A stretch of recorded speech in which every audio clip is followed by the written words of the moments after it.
In 1857, the British Empire crushed the Sepoy Mutiny with overwhelming force, cementing control over the Indian subcontinent. Yet exactly 90 years later, the largest imperial apparatus in history was forced to systematically dismantle itself and withdraw.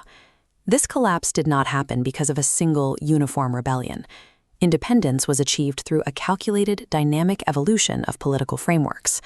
We are mapping the scale of mass mobilization across 90 years of resistance. Against this, we plot a line representing British administrative stability. It remains largely steady through the late 19th century, becomes highly volatile in the 1920s, and completely craters by 1946. To understand how this happened, we have to track the transformation of the Indian National Congress and compare the distinct leadership doctrines that dismantled the empire. Tracking this timeline reveals how colonial miscalculations consistently forced Indian resistance to adapt, evolve, and ultimately scale beyond the empire's ability to govern. Zooming in on the first era, we see the origins of organized resistance starting as a single node in 1885. This marks the formation of the Indian National Congress. Initially, it was a small organization composed of English-educated elites whose primary method of resistance was drafting constitutional petitions. Leaders like Dadabhai Naoroji drove the moderate strategy. They advocated for administrative reform and public interest representation from within the British legal framework. That constitutional approach stalled in 1905 when Lord Curzon implemented the Partition of Bengal. By dividing the province to weaken political opposition, Curzon proved that formal petitioning was ineffective against unilateral imperial power. This ideological rupture caused Congress to split into two distinct paths at the 1907 Surat session, the moderates and the extremists. The extremist track abandoned petitions for direct economic boycotts, led by the Lal Bal Paul triad, Lajpat Rai, Gangadhar Tilak, and Chandra Pal. Bal Gangadhar Tilak shifted the rhetoric from requesting favors to demanding absolute autonomy, stating, "Swaraj is my birthright, and I shall have it." Simultaneously, the 1906 formation of the All India Muslim League established a distinct political vector specifically for Muslim political interests. The British attempt to divide and suppress Bengal ironically birthed the extremist faction, making Swaraj, or self-rule, the non-negotiable baseline for future resistance. Moving to the 1915 to 1932 section of the timeline, we introduce a new, dominant green path, mass action. Mahatma Gandhi returned to India from South Africa in 1915, bringing a strict methodology of nonviolent resistance called satyagraha. Between 1917 and 1918, he tested satyagraha in localized economic disputes in Champaran, Ahmedabad, and Kedah, securing concrete concessions for farmers and mill workers. The catalyst for national escalation arrived in 1919. The British passed the Rowlatt Act, which allowed imprisonment without trial. When unarmed civilians protested, British troops fired on the crowd at Jallianwala Bagh, killing hundreds.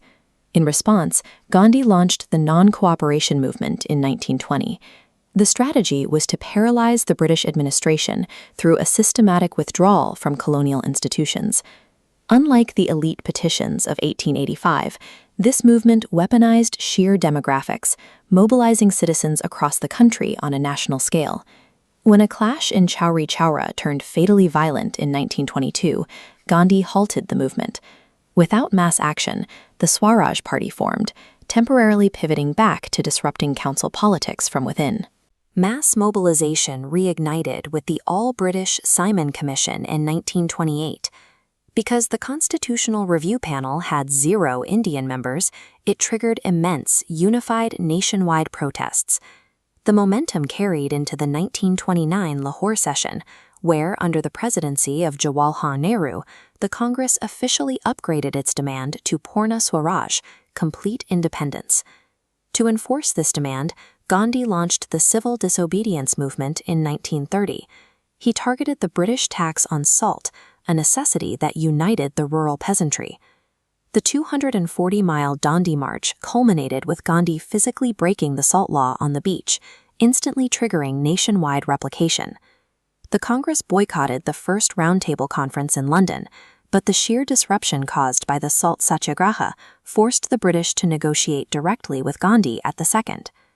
Gandhi's strategic shift weaponized mass demographics. He transitioned the Congress from a narrow debating club into a nationwide disruption network capable of freezing the colonial economy. Looking at the final chaotic phase, we see three distinct strategies running concurrently. Attempts by the British to negotiate, like the 1942 Cripps mission and the 1946 Cabinet mission, appear as broken bridges, failing to contain the volatility. Gandhi's nonviolence was not universally accepted. In 1939, Subhas Chandra Bose broke with the Congress leadership over ideological differences and exited the party. Operating on the belief that British vulnerability during World War II should be exploited, Bose established the Forward Bloc and subsequently reorganized the Indian National Army. His strategy was direct military confrontation, creating a parallel armed resistance aimed at the physical enforcement of the Raj. Concurrently, the political landscape fractured again. In 1940, the Muslim League, under Muhammad Ali Jinnah, passed the Lahore Resolution, officially demanding a separate sovereign state. When the British failed to offer meaningful concessions during the 1942 Cripps mission, the Congress realized that measured disobedience was no longer sufficient.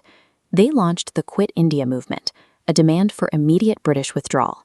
For the first time, Gandhi issued a direct mandate to the masses: do or die. With the core Congress leadership almost immediately imprisoned, the public response evolved into decentralized uprisings targeting the physical infrastructure of the colonial police and military state. The final blow to British authority came from within their own ranks. In February 1946, Indian sailors in the Royal Indian Navy mutinied, proving that the British could no longer rely on Indian forces to maintain order. The Raj fell because of simultaneous pressures. Mass civilian disruption, the fracturing of military loyalty, and the economic exhaustion of post-World War II Britain made the imperial apparatus untenable. Zooming out to the full timeline, the data synthesizes. The British exit was forced by converging methodologies. The moderates laid institutional groundwork, while extremists normalized the demand for Swaraj. Gandhi weaponized demographics, making civilian administration impossible, while Bose and the mutineers fractured the armed forces. This relentless, multi-front pressure yielded the 1947 Indian Independence Act, a victory of sovereignty permanently scarred by the simultaneous partition of the subcontinent. The Indian national movement provides an evidentiary map of how institutional structures can adapt, evolve, and scale competing strategic doctrines to overcome asymmetrical power dynamics.